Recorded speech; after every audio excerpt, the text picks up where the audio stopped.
नमस्कार फ्रेंड्स, माझ्या चॅनलवर तुमचे स्वागत आहे। चला तर मी आज बेसन पिठापासून शेव पाडून त्याचे लाडू तयार केलेले आहेत। एकदम योग्य प्रमाणात छान असे हे लाडू तयार झालेले आहेत। चला तर मग रेसिपीला सुरुवात करूया। हे मी घरच्या डाळीचं बेसन पीठ वापरलेलं आहे। त्यासाठी मी 1 किलो हरभऱ्याची डाळ गिरणीतून दळून आणली आणि ती चाळणीने चाळून घेतली। हे लाडू बनवण्यासाठी विकतच्या बेसनपेक्षा घरची डाळ दळून आणलेलं बेसनच वापरायचं, त्याने लाडू छान चवदार होतात। त्या पिठात मी अगदी चिमूटभर मीठ टाकून घेतलंय आणि पिवळा खाण्याचा कलर टाकून घेतलाय। मीठ आणि कलर या पिठात छान असं मिक्स करून घ्यायचं।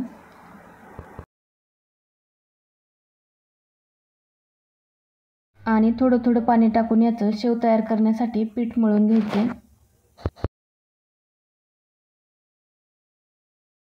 हे पहा, अशा प्रकारे हे मी पीठ मळून घेतले।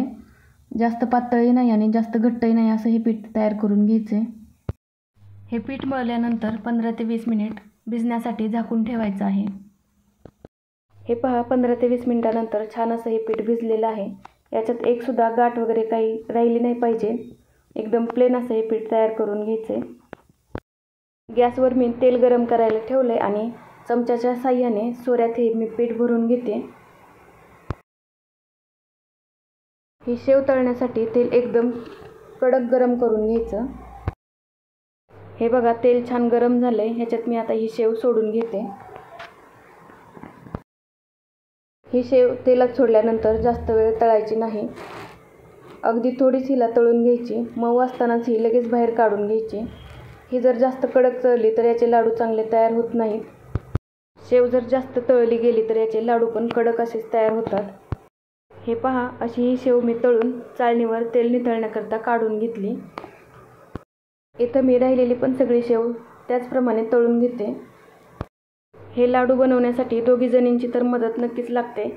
म्हणजे एक जणीने ही शेव तळायची आणि एक जणीने गरम आहे तोपर्यंत हिला चुरायला घ्यायची। म्हणजे हिला हाताने अशी बारीक करून घ्यावी लागते। जेवढी जमेल तेवढी ही मी हाताने बारीक करून घेतली।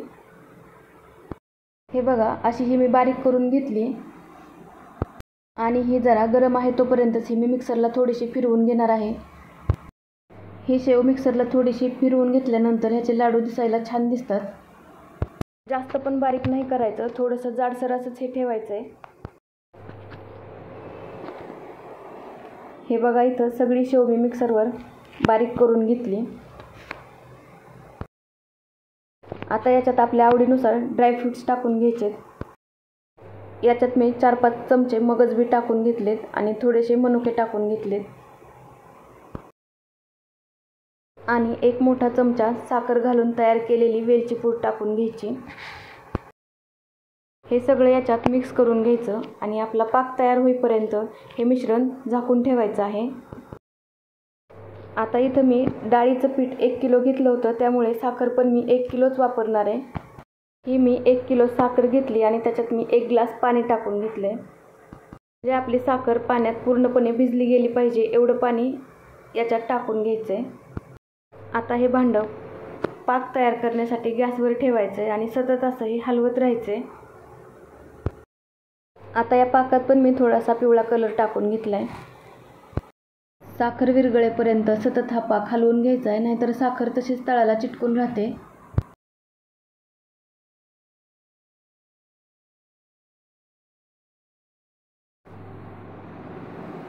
हे बघा, पाकाला उकळी आली आहे पण पाक तयार झालेला नाही। अधूनमधून सतत हा पाक हलवत राहायचंय। हे पहा, पाकाची धार फास्ट अशी खाली पडते, म्हणजे आपला पाक तयार झालेला नाही।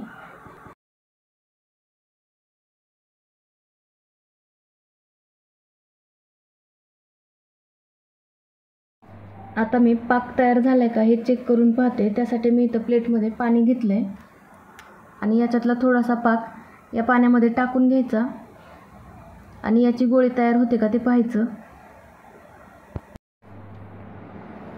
हे पहा, याची गोळी तयार होत नाही आणि हा जो पाक टाकलेला आहे तो या पाण्यात पूर्णपणे विरघळला जातो, म्हणजे आपला पाक तयार झालेला नाही असं समजायचं। हे बघा, पाक हा पाण्यात पूर्णपणे विरघळलेला दिसत आहे। आता हा आणखी थोडा वेळ मी गॅसवर ठेवला आणि परत मी चेक करून पाहते पाक तयार झाला आहे का ते.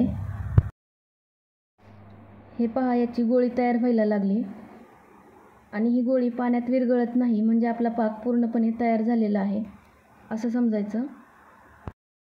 कच्च्या पाकाचे जर लाडू तयार केले तर त्याला लवकर बुरशी येते, ते जास्त दिवस टिकत नाहीत. पाक तयार झाला आहे हे 2 पद्धतीने चेक करून पाहायचं. एक म्हणजे ही अशी गोळी तयार झाली पाहिजे आणि दुसरं म्हणजे बोटाने असं चेक करून पाहायचं. हे पहा, अशी याला तार आली की असं समजायचं आपला पाक छान असा तयार झाला आहे. आता गरम आहे तोपर्यंतच हा पाक या लाडूच्या मिश्रणात ओतून घ्यायचा आहे.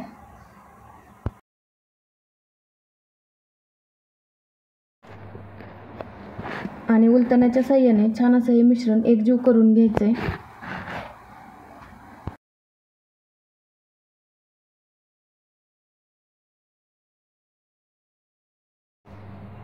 हे बघा, छान असं हे मिक्स करून घेतलं आहे. माझं पाकाचं प्रमाण एकदम योग्य झालेलं आहे. आता याला आणखी थोडीशी छान चव येण्यासाठी याच्यात 2 चमचे मी साजूक तूप टाकून घेते.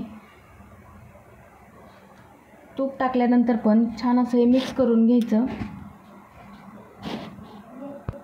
आणि हे लाडूचं मिश्रण गरम आहे तोपर्यंतच याचे लाडू बांधायला घ्यायचे.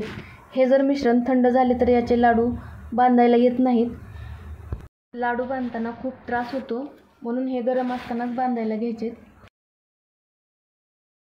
आपल्याला पाहिजे त्या आकारात आपण हे लाडू तयार करून घेऊ शकतो. हे पहा, असा हा लाडू मी तयार करून घेतलाय.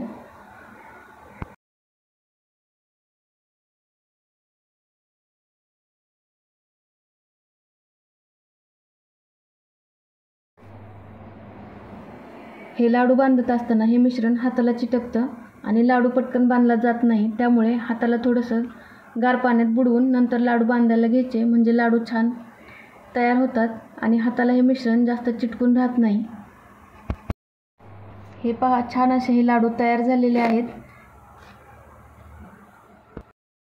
हे लाडू मुरल्यानंतर म्हणजे 4-5 तासानंतर तर दिसायला पण वेगळे दिसतात आणि चवीला पण छान लागतात. म्हणजे हा पाक ह्या लाडवामध्ये छान असा मुरला गेलेला असतो. 1 किलो डाळीच्या प्रमाणात याचे माझे 55 ते 60 लाडू तयार झालेले आहेत. तर तुम्हाला ही माझी रेसिपी कशी वाटली हे मला नक्की सांगा. रेसिपी आवडली असेल तर चॅनलला लाईक, शेअर, सबस्क्राईब करायला विसरू नका. परत भेटूया अशाच एका नवीन रेसिपीमध्ये. धन्यवाद.